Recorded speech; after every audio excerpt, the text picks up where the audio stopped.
All right, nerds, we are back for day 19 of the Fermented Friends Advent Calendar, and today we have a guest. We have Ailey Henderson from Stronghold Brewing, because today, even though you can't see the can because of the weird light in my room right now, it's Stronghold Beer and Spirit Bear, which I think, Ailey could correct me, but came out like November 29th or 28th or something like that. Yeah, right around there. Right at the end of November, we put it in cans, and I think the brewery has a flat left. So if you haven't tried it yet, I would recommend popping by. Good for you guys. Limited edition, I assume? Yes. Yeah. One flat left? So how much did you make in this batch? So we canned about 45 flats, if I'm remembering correctly, and then we kegged off of the batch as well. So we do have our last 50-liter keg is on tap, and so we're doing growler fills of that as well. And then, we've got one flat left in the brewery, and then we did drop off some flats around Lethbridge, some in Fort Macleod, our liquor stores here, and then a few in Calgary as well. Okay, good. Since a lot of Lethbridge people, Fort Macleod people watch this, what liquor stores do you know? I know you can get it at Westminster, one of my sponsors, so I'm going to bring them up. I know you can definitely find it there for sure. Also in Lethbridge at Petrus Liquor Store, as well as Andrew Hilton. And then in town here at Town & Country. Awesome. Okay, so I'm going to open this. It is conditioned on chocolate, vanilla, and Tonka beans. This brew is dripping with decadence, unfiltered, unpasteurized. It's a stronger beer. It's 7%. So it is Saturday. Well, I thought I would join you, but I only poured myself half because I've got to get groceries later. So. And it's interesting because you see, you can see how clear it is. So what makes a white stout white? Great question. It's all dependent on the malt bill. So most stouts or darker beers have lots of roast malt in them, and the white stout doesn't, which is why we kind of get almost that IPA or cream ale color to the beer. Okay. So it all comes down to the malt bill. I think you could argue that because there's not roast barley, it's like not a stout. But I kind of have the same argument with chocolate and white chocolate. Like there's no cocoa, but we still call white chocolate white chocolate. So might as well call the white stout a white stout. I mean, it still carries like all the preparation, all the ingredients that a stout would. It's just white. I remember the first time I had one, I'm like, no, I ordered a stout. Like not this one, but a different one. I'm like, no, I ordered a stout. And they're like, that's a stout. I'm like, okay, I'm just going to close my eyes and drink this. And lo and behold, it was definitely a stout. It just has different flavors, right? So this will be like chocolate, vanilla, and then Tonka beans, which we'll get to. That they have like some vanilla, some cherry notes, right? Usually. Yes. Yeah. Awesome. Great. So you can smell the cherry right off the bat. I also get quite a bit of like almond. Like to me, it almost reminds me of like a Di Serono or like a digestif or something. Yeah, I went on Untappd before this to see what people said, and somebody said it was like, I can't remember exactly what it was, but it was like essentially like Christmas chocolate, then chased with amaretto. Sure, yeah. So I thought, but you can smell the cherry. It smells like the chocolate cherry candies you get. You know, they're in the little yellow box. Yeah. Then lots of vanilla. Well, and it smells delicious. Holy cow. It is decadent. And so one of the goals with a white stout is kind of to produce those, chocolate flavors that you usually get with the roast malts, but to produce it in another way. Yeah. So we, condition the beer on chocolate, vanilla beans, and Tonka beans to bring in those big, delicious flavors. Our brewer's birthday is in December, and we have this kind of tradition now that every December we bring out a big, yummy stout, because I think those are his favorite to brew and his favorite to drink. So happy birthday! Go to work and make us some beer. Yeah, exactly. Make us a stout. Exactly. Great. So I think kind of because of that, we don't shy away from kind of those over the top flavors. So we had some difficulty, I think. I started a couple minutes late, if people were wondering. Stronghold's Brewing. Here, I'll take off the banner here.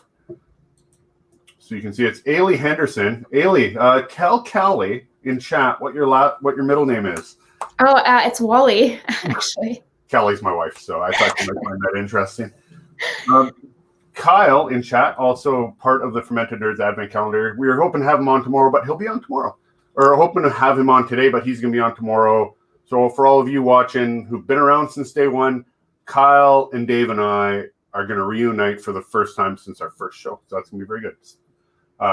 Tune in. He says, very strong cherry, almond smell. And then DiSerrano is absolutely right on the money. There you go. So you're exactly right. It's kind of interesting. I had never been involved with a beer that we've kind of like conditioned before.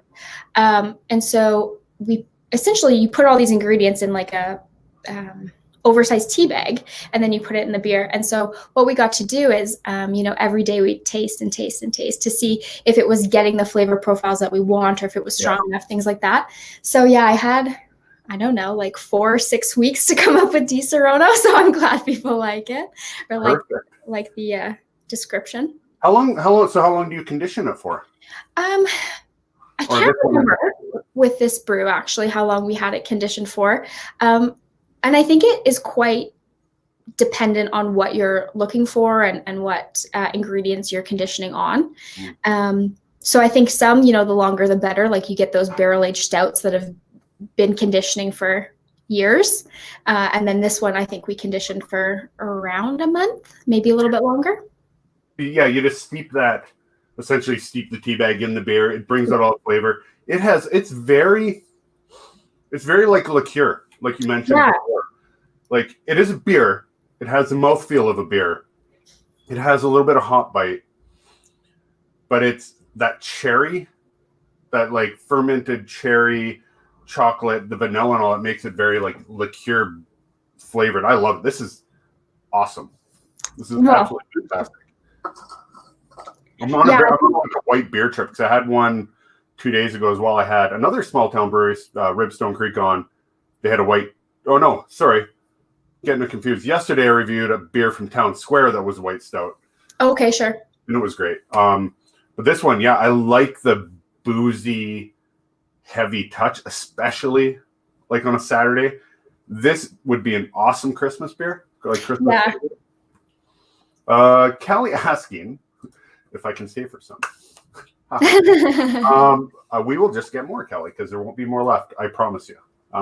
She is not at home right now. So we have a few people in chat. So Tonka beans, we're going to talk about that. So Tonka beans are highly coveted by chefs because you need to use so little to bring out the flavor and the aroma, and it's used for both. But Tonka beans are illegal in the States. And my understanding is because it can be toxic they found one test that was toxic in rats. At high levels, it can be toxic because they use that essence of coumarin to make coumarin, which is a blood thinner.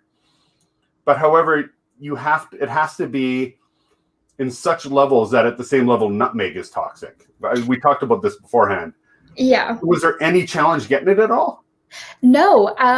So if anyone from Calgary is watching, we get lots of our spices and things like Tonka beans from a place called Spice Merchant in Inglewood. Okay. And they had Tonka beans, and I thought it was so funny because I went to look up online on their online store what they said about them when I was trying to understand, like, okay, what flavors are we bringing here? And in big letters at the bottom of the page, it says, we cannot ship this to the US. This is like illegal in the States, but you can have it here. So it was kind of funny to come across that.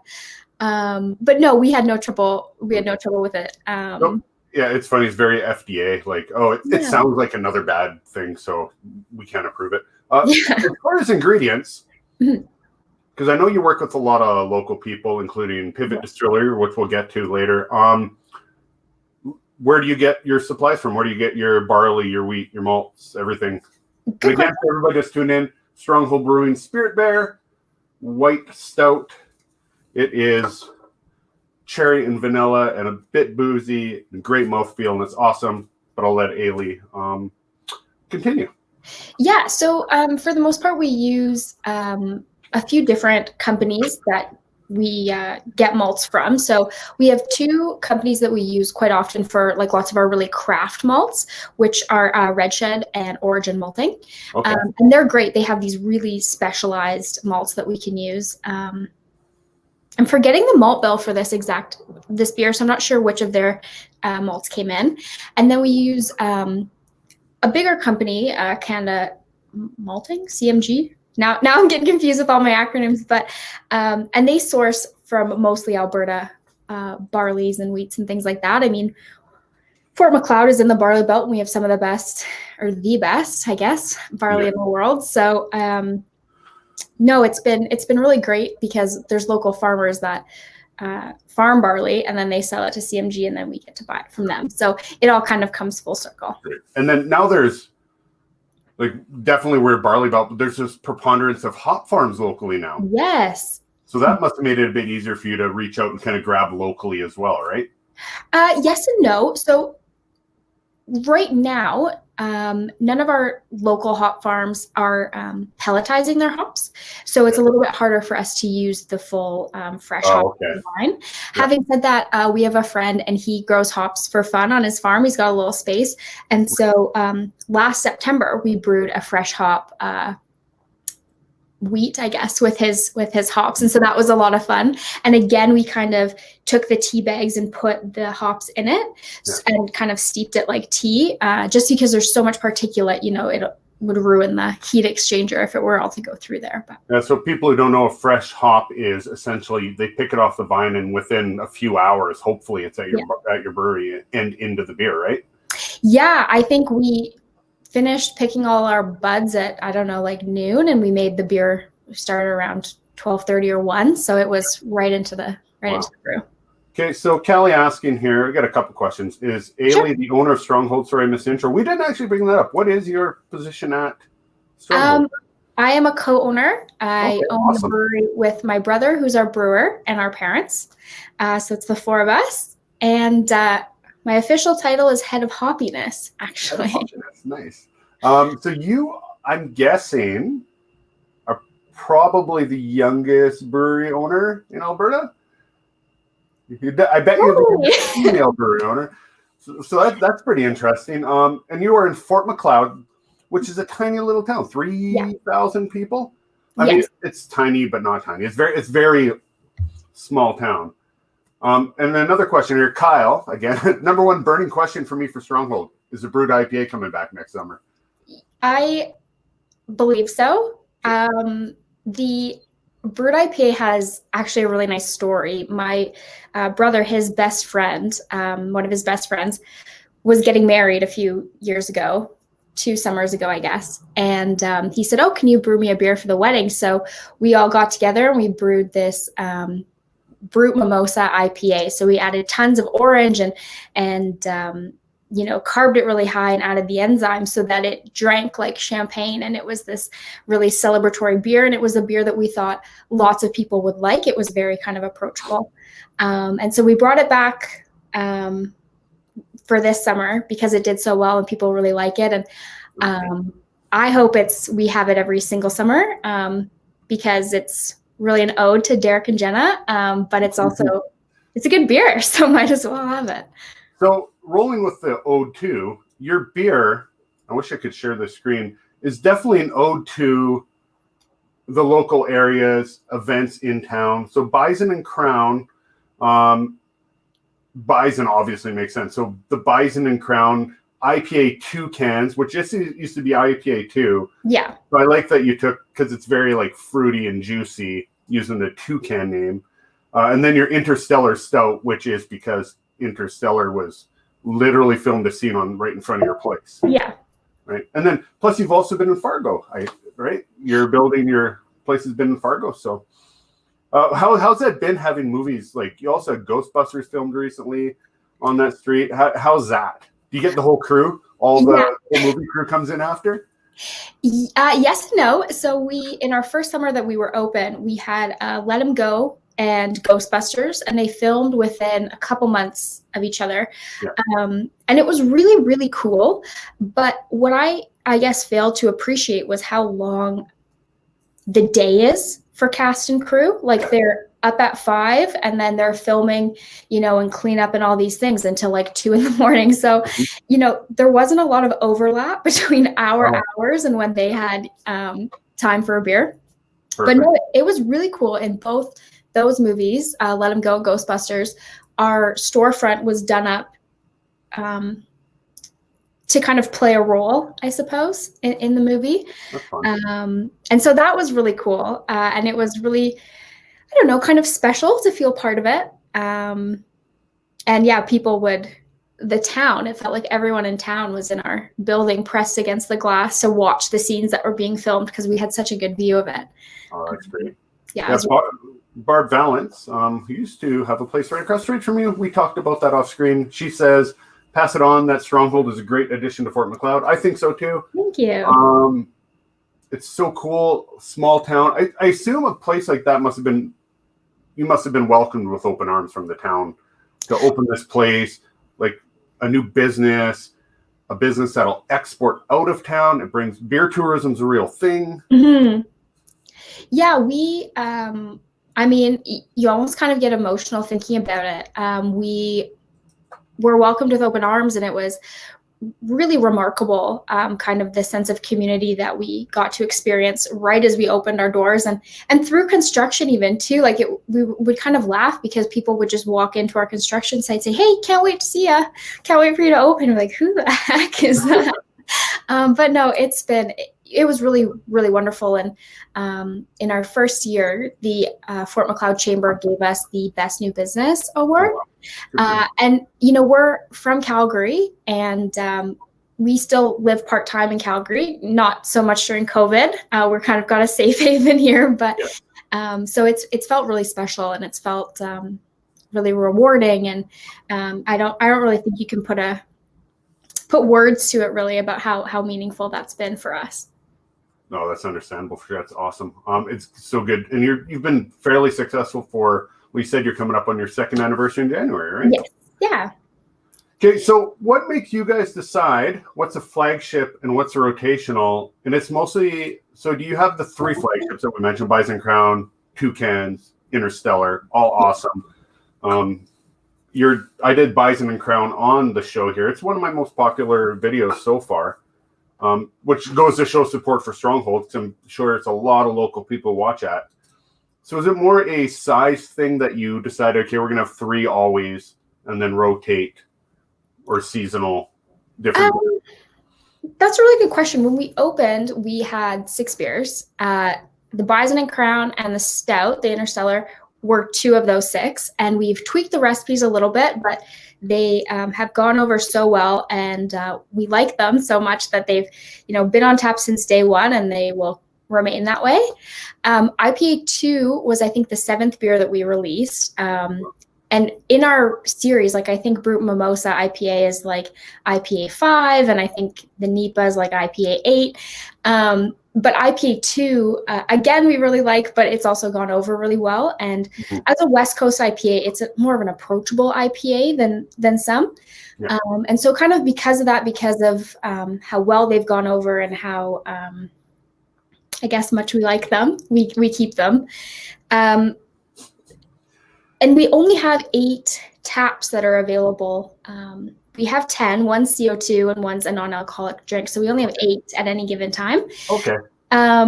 So yeah, if we keep 3, then we kind of play around with the other 5. I'd like to have 4 flagships. And the only reason is so that when we have a 4-pack, we can have a mixed pack that has 4, but I don't think we've decided what that 4th flagship.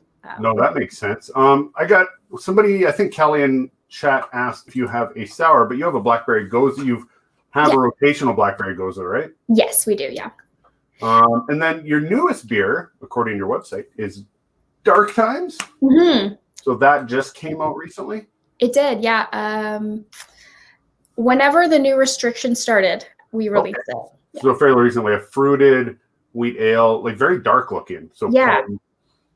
So do you want to tell us about that? Yeah, for sure. So we wanted to make again, we like dark beers, and we like to have a real range in color and style and flavor. So we wanted to make a dark wheat or a black wheat, and we ended up with this really, really deep dark color, and we decided to actually add plum post-fermentation. Okay. And the plums bring a bit of a sweetness and a bit of a tanginess to it. It also lightened the beer a little bit. So we didn't want to call it like a black wheat because it's not necessarily black, like it's almost like a purple. And so we were just kind of kicking around names, and we came up with Dark Times. Seemed apropos. Yeah. But yeah, no, it's really good. It's gone over really well. It's really, really easy drinking. It's kind of, we used to have a seasonal wheat actually.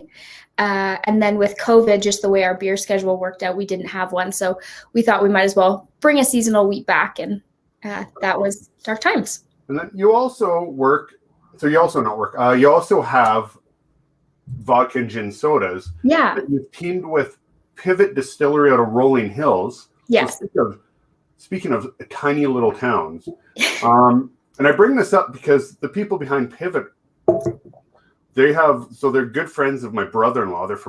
One of them's from Brooks originally. Right. So that's kind of cool. So let's talk about that a bit. How did you know about Pivot and approach them? Did they approach you? It's just neat that these two very small town places come together and make this product and in cooperation. So we had so the HELC changed some of their rules kind of during the first phase of lockdown.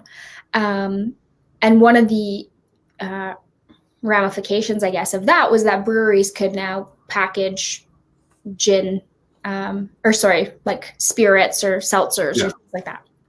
So I believe my dad was reaching out to a few different local places to see if we could do something there because, we don't distill and we don't know how, don't have the equipment, any of that. So yeah, we ended up connecting with Larry and Rochelle in Rolling Hills and kind of got the ball rolling there. We did a lime vodka soda first, mostly to see how it would go over, if people were interested, that kind of thing.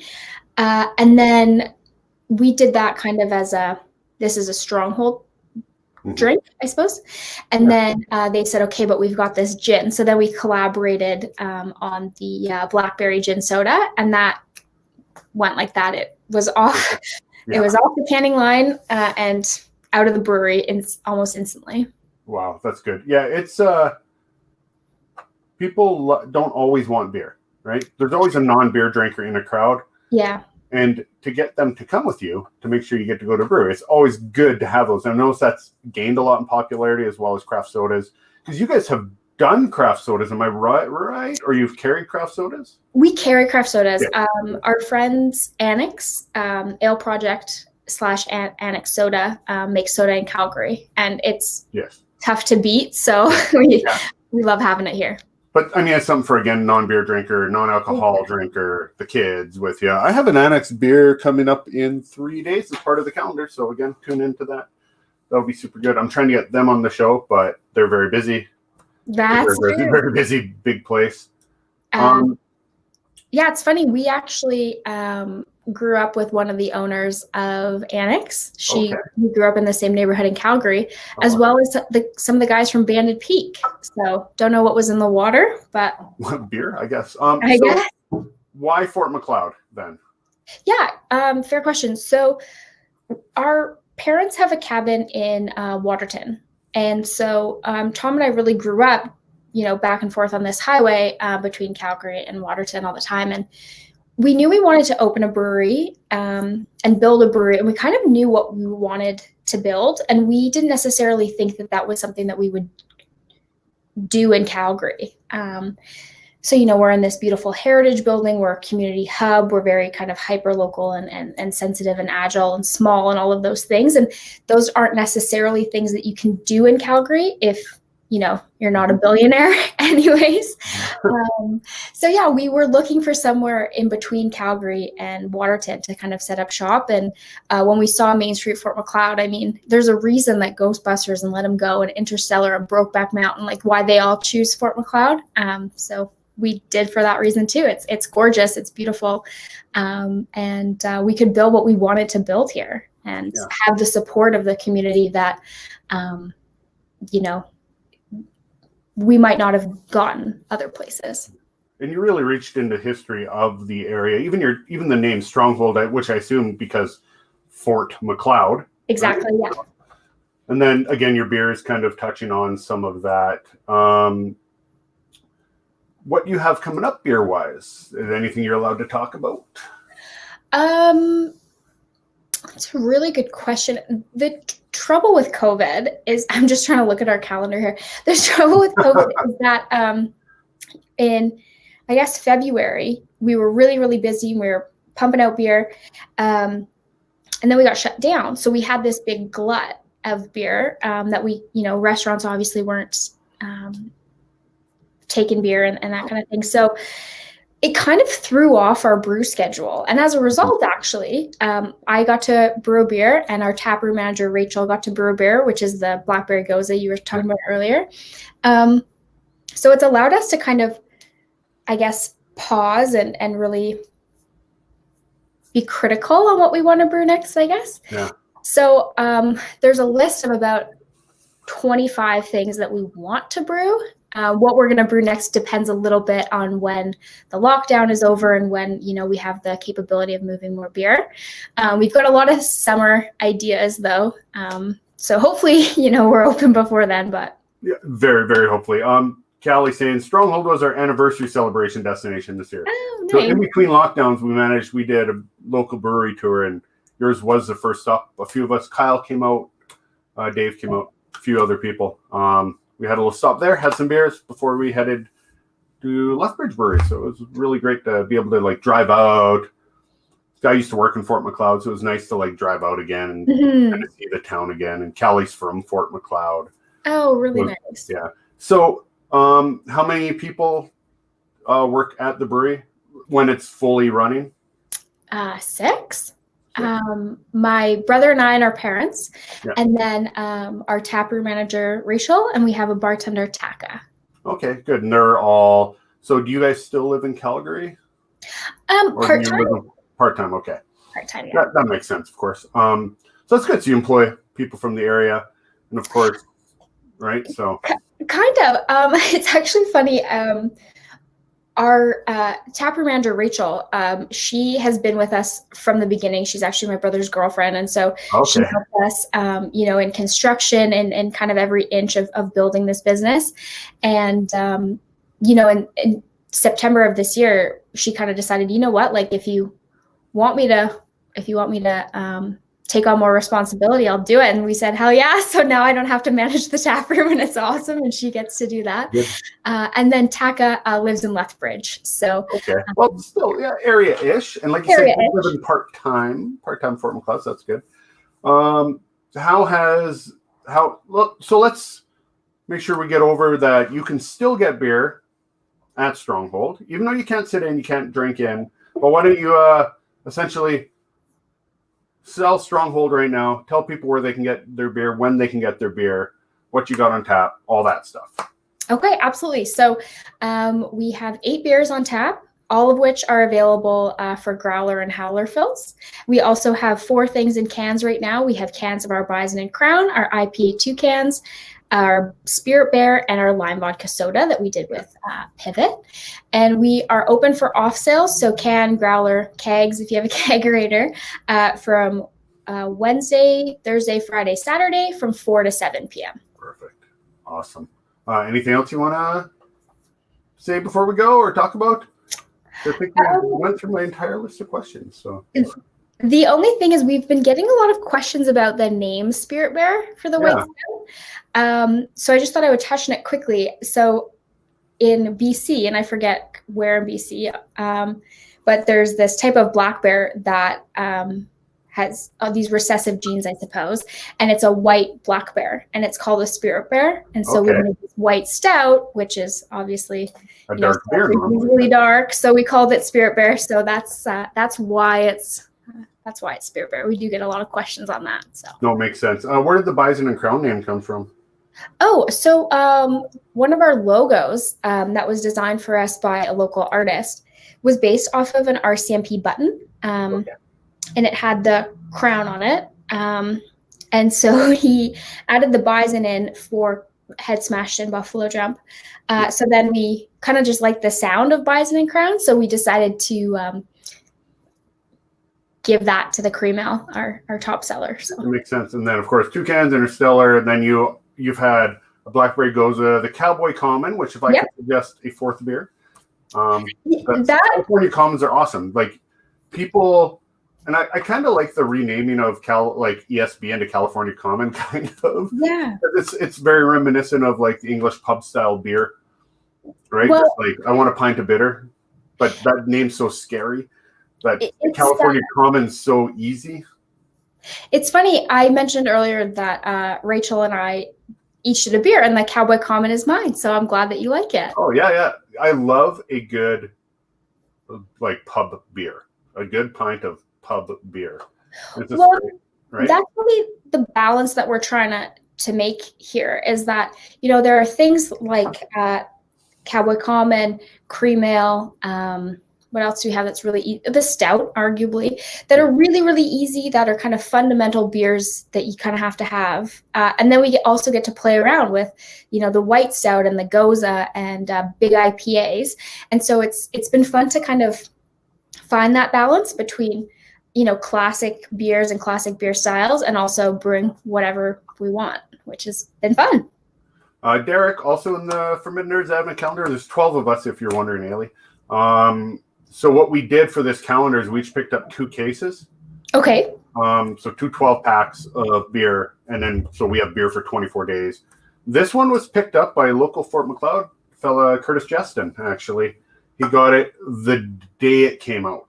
Oh, that's great. He waited to get me that beer till the last minute just because he wanted to get this beer. Wow, that's wonderful. Excellent beer. Derek saying it's a great beer for a calendar. Absolutely.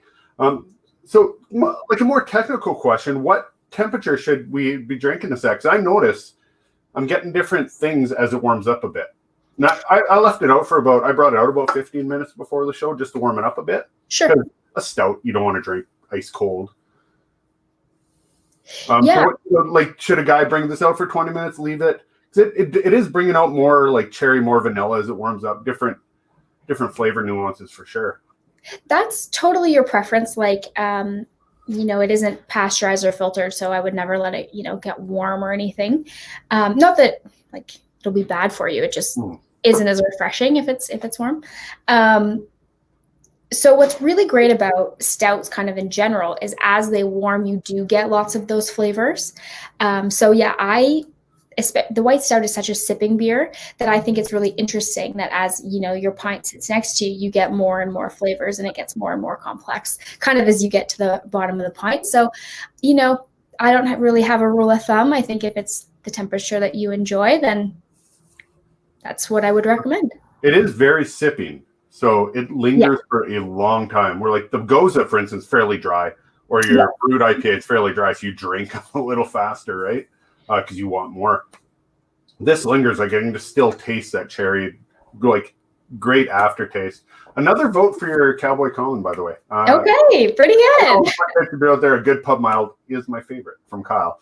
So we're helping you vote on your fourth.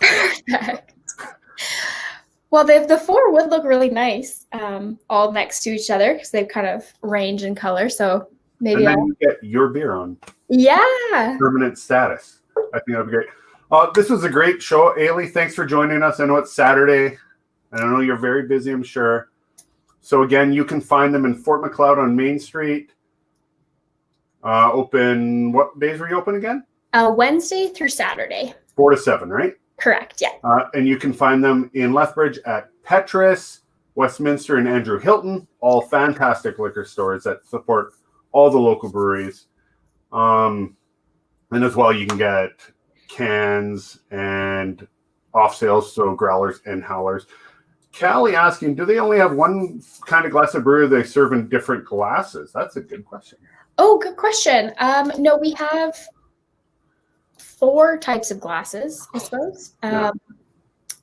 So we have, in general, I think it's called a nonic pint. I don't even have one around me, unfortunately. So like just something like this. Yeah. Almost. It kind of has a bit of a curve to it, though, so it's nice because when you hold it, your palm doesn't touch the glass and kind of warm it up. Yeah. So we use the Nonic pint for our 16-ounce drinks, and then we have this glass that I currently, where in my office is full of pencils, is like 12 ounces. And it's still, I think you would argue, is a Nonic pint because you can kind of hold it and whatever. The specialty glassware that we have is actually this goblet that I'm drinking out of now. We got these initially for our 10% Imperial Stout that we had on tap last year. Oh, I missed that one. He was. Yeah. That was a good one. That was called Welcome to the Zoo, actually. But if you have too much of that, you will definitely act like an animal. Yeah, exactly. So, there are lots of, you should drink this beer out of a snifter or this out of a tulip or this out of a whatever. And that's all very valid, and that makes perfect sense. It changes how the aroma comes and things like that. But the Nonic pint, you can kind of get away with any beer in there. So that's mostly what we serve out of. And then, if we have sometimes we get to do cocktails for special occasions like our birthday or things like that. And the 10%ers, and that's when we do the goblet. Is your branded glassware for sale? It is, yeah. It's all in our merch cupboard.